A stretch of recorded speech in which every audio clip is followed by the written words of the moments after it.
Hi, ഞാൻ Sherin Davis. ഏകദേശം 60 വർഷം മുതൽ ഇന്ന് വരെ നമ്മുടെ രാജ്യത്തിൻ്റെ സമ്പത്തിൻ്റെ ഭൂരിഭാഗവും 1% ആളുകളുടെ കയ്യിലാണ്. 60 വർഷമായിട്ടും ഇതിന് വലിയ തോതിൽ മാറ്റങ്ങളൊന്നും സംഭവിച്ചിട്ടില്ല.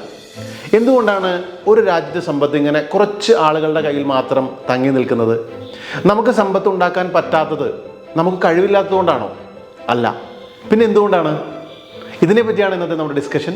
Welcome to our channel the money കോൺട്രറിയൻസ്.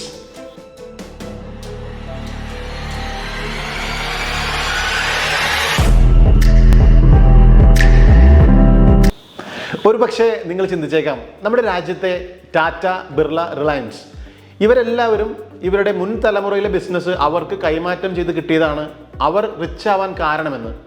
ഇങ്ങനെ ചില ഉദാഹരണങ്ങളുണ്ട്. പക്ഷേ മറ്റു ചിലരെ ഞാൻ നിങ്ങൾക്ക് പരിചയപ്പെടുത്താം. അസിം പ്രേംജി വിപ്രോൻ്റെ പ്രൊമോട്ടറാണ്. നാരായൺ മൂർത്തി അദ്ദേഹം ഇൻഫോസിസിൻ്റെ പ്രൊമോട്ടറാണ്. ബിന്നി ബൻസാൽ അദ്ദേഹം ഫ്ലിപ്കാർട്ടിൻ്റെ പ്രൊമോട്ടറാണ്. രാകേഷ് ജുൻജുൻവാല ഇവരെല്ലാവരും ഇന്ത്യയിലുള്ള ബിസിനസ്സുകാരാണ്. ഇവരുണ്ടാക്കിയ ബിസിനസ് ഇവരായിട്ട് ആരംഭിച്ചതാണ്. ലോകത്തിൽ അറിയപ്പെടുന്ന ബിൽ ഗേറ്റ്സ്, വാരൻ ബഫറ്റ്, ഇനി കേരളത്തിൻ്റെ സ്റ്റോറി പറഞ്ഞാൽ കൊച്ചൗസേബ് ചിറ്റനപ്പള്ളി, എം.എ. യൂസഫ് അലി, ഇവരെല്ലാവരും സ്വന്തമായി തന്നെ ബിസിനസ് തുടങ്ങി ഈ നിലയിലെത്തിയവരാണ്. എന്താണ് ഇവർക്ക് മാത്രമുള്ള പ്രത്യേകതകൾ? നമ്മുടെ ഇടയിലുള്ള ഭൂരിഭാഗം ആളുകൾക്കും ആഗ്രഹമുണ്ട്.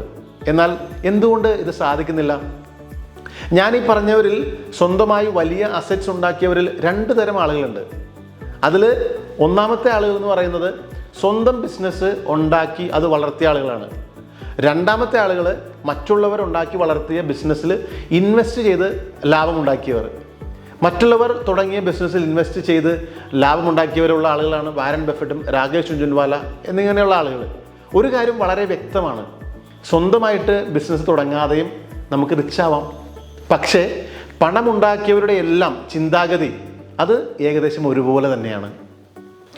പണ്ട് നമ്മുടെ ചെറുപ്പത്തിൽ നമ്മളൊക്കെ ഭക്ഷണം കഴിക്കാതെ ആകുമ്പോൾ നമ്മുടെ അമ്മമാർ നമുക്കൊരു ഓഫർ തരും, അമ്പിളിമാമനെ പിടിച്ചു തരാമെന്ന്. ആ കുട്ടിയുടെ സ്വപ്നമാണ് അമ്പിളിമാമൻ എന്നത്. ഇന്ന് ആ സ്വപ്നം യാഥാർത്ഥ്യമായിരിക്കുകയാണ്. ചന്ദ്രനിൽ മനുഷ്യൻ കാലുകുത്തി. ഒരുപക്ഷെ അന്ന് ഏതെങ്കിലും ഒരു അമ്മ കാണിച്ചു കൊടുത്ത സ്വപ്നം, ഒരു ഡ്രീം, അതായിരിക്കാം പിന്നീട് വളർന്ന് അത് നേടിയെടുക്കാൻ അവനെ അല്ലെങ്കിൽ അവളെ പ്രേരിപ്പിച്ചത്. പണ്ടത്തെ ഒരു സ്വപ്നം ഇന്ന് യാഥാർത്ഥ്യമായി. ഒരുപാട് പേര് ആ സ്വപ്നം നമ്മുടെയൊക്കെ അമ്മമാരിലൂടെ കണ്ടിട്ടുണ്ടാവാം. എന്നാൽ നമ്മളിലെ ആ സ്വപ്നം നമ്മൾ വളർന്നു കഴിഞ്ഞപ്പോൾ തേഞ്ഞു മാഞ്ഞു പോയി. ആ സ്വപ്നം മായാതെ കിടന്ന ഒരു മനസ്സിൻ്റെ ഉടമ ആ സ്വപ്നം കയ്യെത്തിപ്പിടിച്ചു. ഒന്ന് ചിന്തിച്ചാൽ അതൊരു അത്ഭുതം തന്നെയല്ലേ? ഒരു സ്വപ്നത്തിന് മനുഷ്യനെ ചന്ദ്രനിൽ വരെ എത്തിക്കാൻ കഴിയുമെങ്കിൽ എന്തായിരിക്കും ആ സ്വപ്നത്തിൻ്റെ ഒരു പവർ? നമ്മൾക്ക് ഒരുപക്ഷെ വലിയ സ്വപ്നങ്ങൾ ഇല്ലാത്തതാവാം നമുക്ക് വലിയ നേട്ടങ്ങൾ കൈവരിക്കാൻ സാധിക്കാത്തത്. അല്ലെങ്കിൽ വലിയ സ്വപ്നങ്ങൾ നമ്മൾ മറന്നുപോയതാവാം. ഇതൊക്കെ മതി എന്ന തീരുമാനത്തിൽ വലിയ വലിയ സ്വപ്നങ്ങൾ കാണുന്നവരാണ് ഞാൻ ആദ്യം പറഞ്ഞ ആ 1% സമ്പന്നർ. ആ 1%ത്തിലേക്ക് മൂവ് ചെയ്യാൻ നമ്മൾ ആദ്യം ചെയ്യേണ്ടത് വലിയ വലിയ സ്വപ്നങ്ങൾ കാണുക എന്നതാണ്. നമ്മുടെ വരും തലമുറയെ വലിയ സ്വപ്നങ്ങൾ കാണാൻ നമ്മൾ പ്രേരിപ്പിക്കാറുണ്ടോ? വലിയ വലിയ നേട്ടങ്ങൾ ഉണ്ടാക്കിയവർ കാണുന്ന പോലെയുള്ള വലിയ സ്വപ്നങ്ങൾ.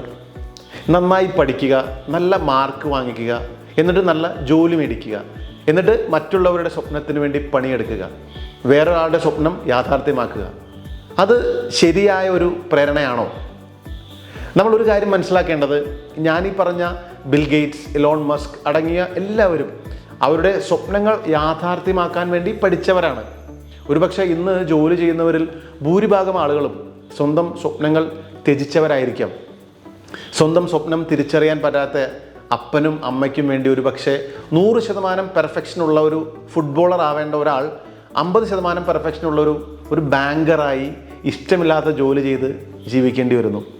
എല്ലാ ജോലിക്കാരിലും ഉണ്ടാവാം ഇങ്ങനെയുള്ള ഇടയ്ക്ക് ഉപേക്ഷിച്ചു പോയ സ്വപ്നങ്ങൾ ഉള്ളവർ. നിങ്ങൾ ആ 1%ത്തിലേക്ക് പോകാത്തതിൻ്റെ പോരായ്മ ഇതാണ്: നിങ്ങൾ വലിയ വലിയ സ്വപ്നങ്ങൾ കാണുന്നില്ല, നിങ്ങളുടെ സ്വപ്നങ്ങളെ പിന്തുടരുന്നില്ല. കാരണം ഇന്ന് ഒരുപാട് സാധ്യതകളുടെ ലോകത്താണ് നമ്മൾ ജീവിക്കുന്നത്. സ്വപ്നം കാണാൻ പ്രായമോ, നമ്മുടെ ഫൈനാൻഷ്യൽ അസറ്റ്സോ, നമ്മുടെ ഫൈനാൻഷ്യൽ സ്റ്റാറ്റസോ, ആരോഗ്യസ്ഥിതിയോ, കുടുംബത്തിൻ്റെ പാരമ്പര്യമോ, നിറമോ, നമ്മളുടെ വിദ്യാഭ്യാസമോ ഒന്നും അതിനൊരു ബാധകമല്ല. KFC എന്ന ബ്രാൻഡ് കേണൽ സാൻഡേഴ്സ് ആരംഭിക്കുന്നത് അദ്ദേഹത്തിൻ്റെ 62-ാം വയസ്സിലാണ്. സമ്പത്തുള്ള ആ 1%ത്തിലേക്ക് എത്തിച്ചേരാനുള്ള ആദ്യത്തെ സ്റ്റെപ്പ് എന്നത് നിങ്ങൾക്ക് വലിയ വലിയ ഡ്രീംസ് ഉണ്ടാകുക എന്നുള്ളതാണ്. സ്വപ്നങ്ങൾ, വലിയ സ്വപ്നങ്ങൾ ഉണ്ടാകണം. ഈ സ്വപ്നങ്ങൾ ഉറക്കത്തിൽ കാണുന്നതല്ല, നിങ്ങളുടെ ഉറക്കം കെടുത്തുന്ന സ്വപ്നങ്ങളാണ്. Everything happens twice. First in mind, then actual. Dream big and be a winner, because we are here to create investment winners. Thank you.